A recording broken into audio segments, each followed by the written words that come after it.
She told me, "If you don't believe me spending time with my ex every weekend, maybe we shouldn't be together." I answered, "You're absolutely right." Then I took the job transfer to London I'd been saying no to for her and sent a picture of myself from Heathrow Airport. I'm Steven, 31, software engineer, and I need to tell you this story because what happened 4 months ago still feels unreal. I was with Janet for 3 years, sharing a good apartment in Seattle, splitting bills, doing the whole adult relationship thing. Everything was good until February, when her ex-boyfriend Eric moved back to town after completing his MBA in California. Janet talked about it casually one morning over coffee, said they'd found each other again on Instagram and were going to get lunch to catch up. I didn't worry much about it because I'm not that guy who gets upset over exes. Plus, she said it was just friendly.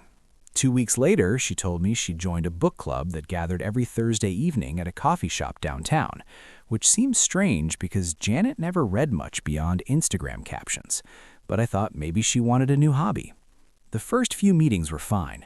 She'd return home around 9 with a book in her hand, talking about the things they discussed. Then it became Thursday and Saturday afternoons, and Friday nights were added to the schedule. I started noticing she'd shower and put on makeup before book club, which seemed too much for discussing novels with middle-aged women. But when I brought it up, she laughed and said I was being paranoid. Around mid-March, my colleague Jason pulled me aside during lunch and said his girlfriend saw Janet at a sports bar with a guy, not at any coffee shop, and they looked pretty cozy. I ignored it because Jason's girlfriend loves drama, but it made me think. That weekend, I simply asked Janet what book they were reading, and she stopped moving for a second before saying something about The Great Gatsby, which we actually read together in college, so I knew she was lying. I didn't challenge her, though, because I wanted to see how far this would go. Here's the thing nobody tells you about relationships. There's a moment when you stop fighting for it and start keeping track of it instead. I reached that moment on a normal Tuesday when Janet's phone buzzed on the kitchen counter while she was in the shower. The preview showed, "Eric can't wait for Friday. Missed you so much." And I just stared at it, feeling nothing, which was worse than feeling angry. I didn't look through her phone because honestly, I didn't need to. The truth was obvious. Book club was another way to say Eric every single time. Make sure you watch until the very end of this video for the full shocking story. Don't forget to subscribe, like, and share this with others.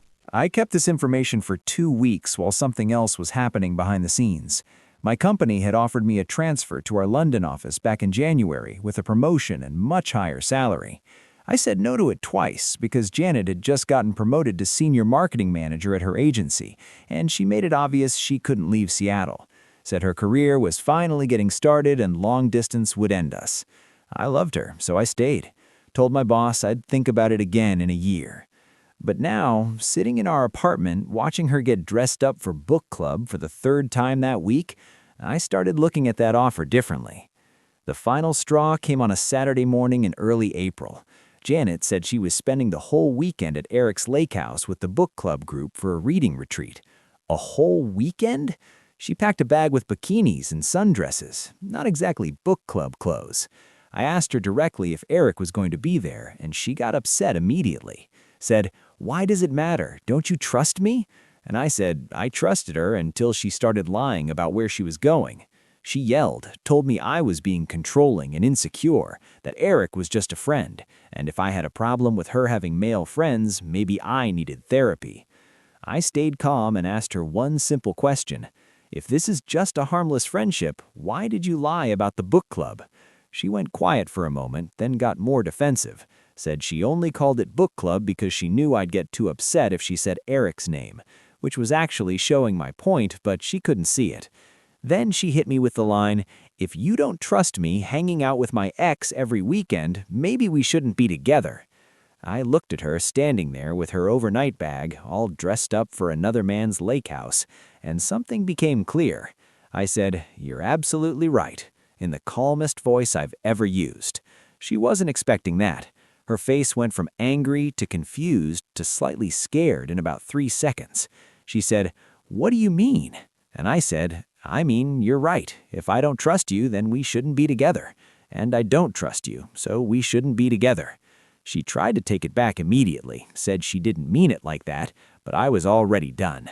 She left for the lake house anyway, probably thinking I'd calm down by Sunday. The moment she walked out the door, I opened my laptop and found the email from HR about the London position.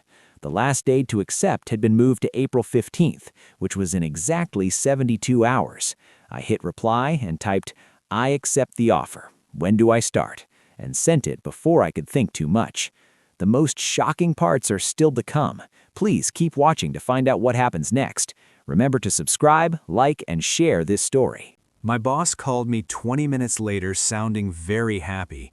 Said they could have me on a flight in 3 weeks if I could finish things quickly. I spent the rest of that weekend putting my stuff in boxes and calling the owner of the building about breaking the lease early. The apartment was under both our names, but I was the primary leaseholder, so I gave my 30-day notice and told the landlord Janet would need to find her own housing situation. He wasn't happy about the short notice, but understood given the job transfer. I started selling furniture on Facebook Marketplace, took only what I could fit in 3 suitcases. Janet came home Sunday night looking happy and relaxed, smelling like sunscreen and lake water, and acted like nothing happened. She tried to get close on the couch and I moved away. She asked if I was still mad, and I said, "I'm not mad. I'm done." But she thought I meant done with the conversation, not done with us. For the next 2 weeks, she continued the book club schedule while I carefully took apart our life together. My coworkers knew I was leaving. We had goodbye drinks. I updated my LinkedIn, but I kept my social media quiet. Janet posted Instagram stories from her book club meetings, which were clearly dates with Eric at restaurants and hiking trails, and I saved every single one. She didn't notice I was packing because I did it slowly, and she didn't notice I was emotionally gone because she was too busy with Eric. The Thursday before my flight, she came home and found me with 3 suitcases by the door. She got scared, asked where I was going, and I said, "London." She laughed like it was a joke until I showed her my work visa and flight details. Then she lost control, started crying, asking how I could do this without telling her, and I reminded her that she's the one who said maybe we shouldn't be together. She tried every way, said she didn't mean it, that she'd stop seeing Eric completely, that she'd come to London with me, that I was throwing away 3 years over nothing. I just kept packing. She called her mom, her sister, her best friend, trying to get someone to make me change my mind. But I'd already told my own family what was happening, and they were okay with my decision. I mentioned the lease situation, and she got more upset, realized she'd have to find a new place within weeks because she couldn't pay for our apartment alone on her salary. She started saying it was my fault for abandoning her, said I was being spiteful. But I reminded her she'd spent the last 2 months putting Eric before our relationship, and now she was dealing with the results. The morning of my flight, Janet was still asleep when I left for the airport. I didn't wake her up. I got to the airport, checked my bags, cleared security, and sat at the waiting area to board. My phone buzzed with a text from Janet. "What are you doing this weekend?" Like she'd completely forgotten about the flight. I walked over to a window where you could see the planes, took a selfie with the Heathrow departure board visible behind me showing my flight number, and sent it to her with the caption, "You're absolutely right." Then I boarded the plane, put my phone on airplane mode, and didn't turn around. The flight to London was 11 hours, and I slept through a lot of it, which was the first good sleep I'd had in weeks. When I landed at Heathrow, I turned my phone back on and watched it fill with notifications. 47 missed calls from Janet, 89 text messages, and about a dozen voicemails that slowly changed from angry to desperate to threatening. I didn't listen to any of them. My company had set up temporary housing in Shoreditch, a fully furnished studio apartment that was more expensive per month than our entire Seattle place, but they were paying for it for the first 60 days. I spent the weekend learning the area, figuring out the tube system, buying groceries at Tesco, and generally pretending my phone wasn't shaking every 20 minutes with Janet's calls. By Monday morning Seattle time, she'd changed her approach and started messaging my friends, my coworkers, even my mom, telling everyone I'd had some kind of mental problem and abandoned her without warning. My mom called me worried, and I calmly explained the whole book club situation, the lying, the lake house weekend, everything. She went quiet for a minute, then said, "Good for you, honey. You deserve better." And that was that. The Instagram story started on Tuesday. Janet posted a crying selfie with the caption, "When someone you love picks their career over you," with sad music and everything. Her friends filled the comments with support, calling me selfish and heartless, saying real men don't run away from problems. I didn't respond or do anything, just kept living my life. My first week at the London office was busy, meeting the new team, getting up to speed on projects, trying to adjust to British work culture, which is similar to American, but with more tea breaks and a bit more passive-aggressive email style. My new boss mentioned they'd been trying to fill my position for months and were thrilled to finally have someone with my experience. The salary difference was clear immediately. I was making a lot more than in Seattle, and the cost of living somehow felt more easy to handle despite London's reputation. On Thursday evening, exactly 1 week after I left, I got a message from an unknown number with a Seattle area code. It was a screenshot of a conversation between Janet and Eric from 2 months earlier, where she clearly told him she'd made up the book club excuse because I was too clingy and she needed space to figure out if she wanted to be with him instead. There were multiple screenshots covering weeks, showing her complaining about me to Eric, planning their meetups, even discussing how to deal with it if I found out. The messages were very bad.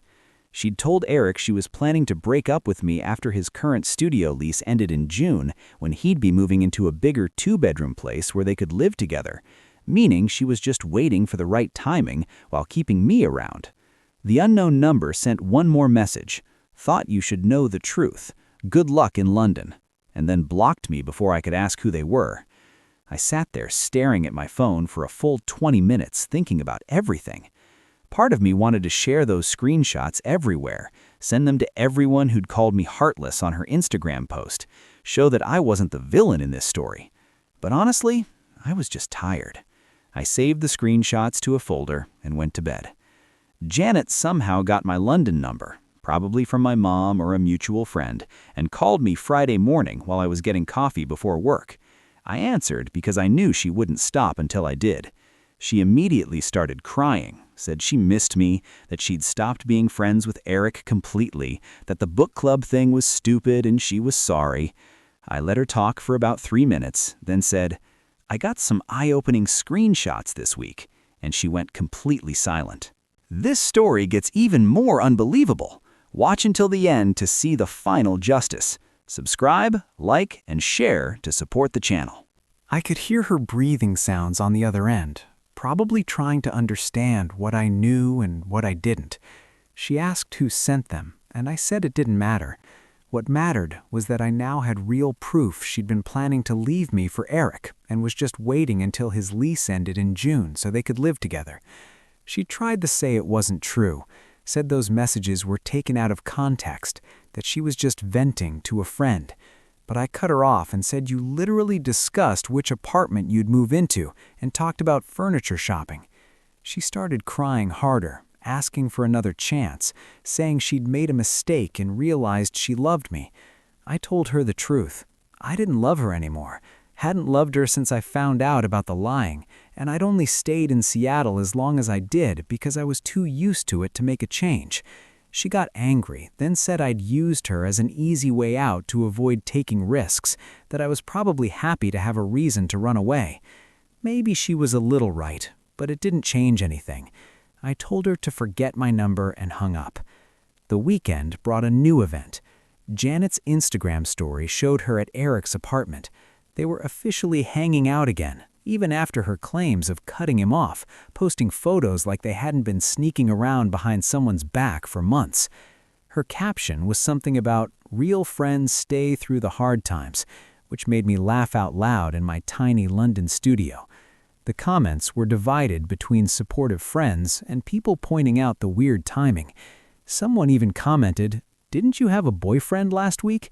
And Janet deleted it within minutes. My friends back in Seattle started sending me screenshots of the drama happening in various group chats. It seemed Janet's story wasn't adding up, and people were starting to ask questions. Then on Sunday, I got the best message possible. My old coworker, Jason, the one whose girlfriend had first spotted Janet with Eric at the sports bar, sent me a screenshot from his girlfriend. Turns out, Eric had a serious girlfriend the entire time, a woman named Mary Denzel who worked in tax compliance for the IRS and had no idea Eric was seeing Janet. Someone had anonymously sent Mary Denzel screenshots of Eric and Janet's Instagram stories, and she'd gone crazy, posted a long Instagram story revealing both of them, complete with receipts showing Eric had been lying to both women. The post became very popular in our Seattle social circle within hours. Mary Denzel's post was very detailed and devastating. She wrote down every lie, every fake excuse Eric had given her about working late or visiting his sick mom, every weekend he'd supposedly been on business trips that matched perfectly with Janet's book club schedule. She tagged both of them, called Janet a homewrecker, and ended it with, "To the ex-boyfriend who moved to London, you dodged a bullet. Cheers, mate." I screenshotted that line and sent it to my mom with a laughing emoji. By Monday morning, Seattle time, both Janet and Eric had made their Instagram accounts hidden, and the problems were spreading. Mutual friends were messaging me asking if I'd known about Eric's girlfriend, and I honestly hadn't, which somehow made the whole situation more pleasing. I hadn't even needed to expose them. They'd exposed themselves. My new daily life in London was starting to feel normal. Morning coffee at the cafe downstairs, tube to work, evening walks along the Thames, weekend trips to different neighborhoods. I joined a gym near my apartment and started going to a pub quiz night on Wednesdays at a place called The Crown, just trying to build a normal life. Janet kept trying different numbers to reach me, but I'd blocked them all. 2 weeks after the Mary Denzel explosion, Janet showed up at my old Seattle apartment building with her mom and sister, seeming not accepting that I'd actually moved to a different continent. My former neighbor texted me that they'd seen her in the lobby, asking to know which unit I was in, and building security had to take them out when she wouldn't leave. Her mom tried calling my mom afterward to set up some kind of intervention, saying I was clearly going through something and needed help, but my mom stopped that right away and told her the whole truth about the book club lies. After that, the calls from Janet's family stopped. The person I was 4 months ago would have felt bad, would have called her to make sure she was okay, would have somehow made her pain my job. But that version of me died somewhere over the Atlantic Ocean, and the new version was doing just fine. 6 weeks into my London life, and I was truly thriving in ways I hadn't expected. The promotion came with responsibilities that challenged me professionally. My team actually liked my input instead of talking over me in meetings. And the company had made longer my temporary housing while I searched for something permanent. I just signed a lease on a real one-bedroom apartment in Canary Wharf with a view of the Thames that made the rent almost worth it, and I was scheduled to move in the following month. I started exploring the city properly on weekends, went to Borough Market for food, took the train to Brighton one Saturday just because I could, and generally lived like someone who wasn't carrying the heavy feeling of a dying relationship anymore. The funny part wasn't lost on me that it took moving 5,000 miles away to remember what happiness felt like. Back in Seattle, the fallout was still happening in spectacular fashion. Jason's girlfriend kept me updated through now and then messages. It seems Eric's reputation was completely ruined, and people at his company started calling him Book Club as a nickname, which spread so fast that even his boss used it in a meeting. Eric tried to do damage repair by claiming Janet had pursued him and he'd just been a good friend, which made Mary Denzel post even more screenshots showing he'd started most of their meetups. Janet went silent on social media for about 3 weeks after that, then came back with a post about toxic people and learning to love yourself, which everyone understood was fake immediately. Her friend group had broken, half thinking she was the victim and half realizing she'd fooled everyone. The job she was so afraid to leave for me ended up firing her during budget cuts, which I only found out about because my mom mentioned it in passing during our weekly call. Then, something completely unplanned happened. I got a message request on Instagram from someone named Mary Denzel, and the profile picture looked familiar. It was Eric's ex-girlfriend, the IRS agent who exposed the whole affair. My first thought was to ignore it, thinking she wanted to pull me into more drama, but curiosity feeling won out, and I opened it. Her message was simple. "Hey, I know this is random, but I wanted to reach out. Saw your post from London, and honestly, good for you for getting out. I'm still dealing with the after effects here, and sometimes I just need to talk to someone who actually understands. No pressure, just thought I'd try." I sat there for a few minutes, deciding whether to respond, then figured, what the hell? We were both innocent people hurt in the same mess. I wrote back, and we started talking. First, just about the situation with Janet and Eric, but then about other things. Our jobs, how we both ignored red flags, how strange it felt to have our private lives become public gossip. She was funny and self-aware, made jokes about how she'd turned into the crazy ex who exposed people on Instagram, even though she'd just been defending herself. A few weeks into our conversations, she admitted something that completely shocked me. She'd been the one who sent me those screenshots of Janet and Eric's messages back when I first arrived in London. She said she'd found my Instagram after her own investigation into Eric's lies, saw that I'd moved to London, and felt like I deserved to know the full truth, even if we never spoke. She used a burner number because she didn't want to scare me out with a random message from Eric's ex-girlfriend, but she wanted me to have the evidence. I thanked her for that. Told her those screenshots had given me closure I didn't know I needed, made sure that leaving was absolutely the right choice. We started messaging regularly after that new information. Nothing romantic at first, just two people who understood what it felt like to be lied to by someone you trusted. She told me about her work at the IRS, how she'd actually gotten promoted recently and was handling more difficult cases, how her CPA certification had opened up new things she was exploring. I told her about getting used to London, the differences in work culture, how odd it was to start over at 31, but also how freeing it felt. About 8 weeks into our messaging, she mentioned she'd always wanted to visit London, had never been to Europe at all, and I made a quick decision and said, "You should come visit. I'll show you around." She hesitated at first, said it would be uncomfortable, but I told her it would only be uncomfortable if we made it uncomfortable, that my studio had a pull-out couch and I knew all the good tourist spots. Now, 3 weeks later, I was picking her up from Heathrow holding a sign that said, "Book Club Survivors," which made her laugh so hard other travelers looked at us. That first day was a bit awkward. We were both very aware that we'd only known each other through texts and shared trauma.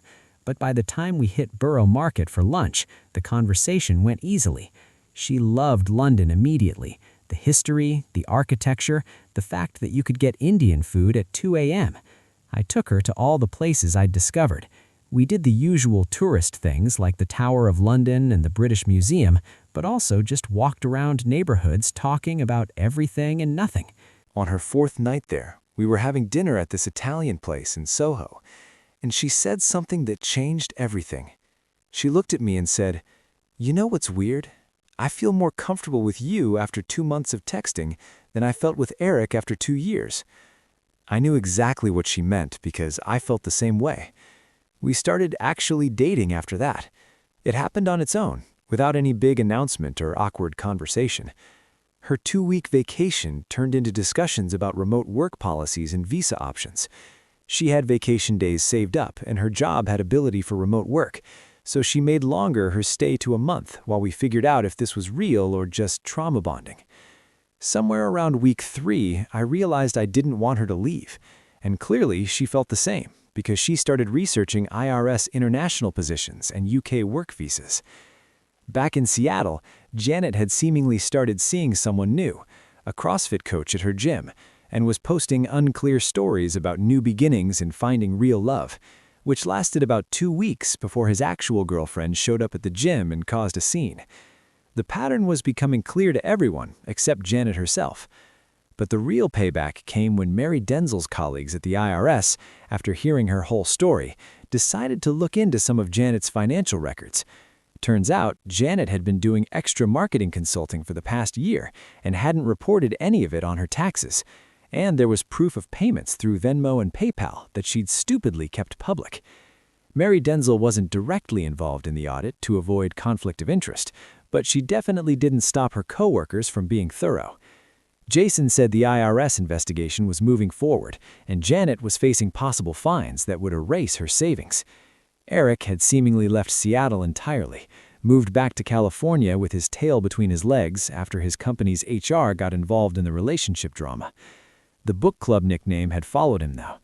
Jason said people from the Seattle office had told people at his new location, and it spread there too. For months after Mary Denzel's first visit, she made the decision to stay for good. She'd found a position with an international tax firm in London that actually paid better than her IRS job, and her CPA certification transferred easily to UK standards. We'd moved into my new Canary Wharf apartment together, the one bedroom suddenly feeling perfect for two people, starting fresh. My mom was very happy when I told her, said she'd always thought Janet was too selfish and Mary Denzel sounded much better for me. The weird part was how natural it all felt. Like we'd skipped over all the typical relationship worry because we'd already seen each other at our worst, already knew each other's problems and chose to be together anyway. My phone buzzed one evening with a message from a Seattle number I didn't recognize. It was Janet, clearly using someone else's phone, with a long message about how she'd made mistakes, how she'd been in therapy and realized she had commitment issues, how she wanted to start over if I just give her one more chance. I showed it to Mary Denzel, and she rolled her eyes and said, "Let me guess, the CrossFit guy didn't work out?" I deleted the message without responding. Some people don't deserve a proper ending, and some parts of life need to stay closed.